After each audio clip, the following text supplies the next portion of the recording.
Kanyari ametoka kwa Betibayo ameenda kwa Naipei. Jameni, mimi nasaidia.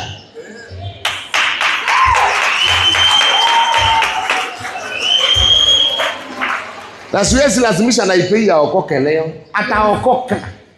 Wakati utafika ataokoka. Haya hawezi badilika 100%. Pole pole. Jani. Kama hangeshikwa mikono. Mimi wakati nilipigwa na scandal nilikuwa natapika mpaka damu. Nilikosa mtu hata wa kunipatia encouragement. Kanyari usiku utakufa.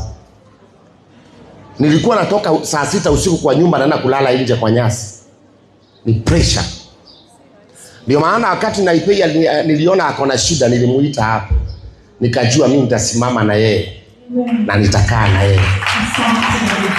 Tunakaanga na yeye. Na Rukia pia amesimama na yeye sana. Rukia ndio huyu. Ni marafiki wangu wa TikTok. Rukia tulijuana ya TikTok. Na ni zamani sana. Rukia si wa leo. Tulijuana ya TikTok. Lakini huyu hakuwa anajua TikTok ni wa kiwanja.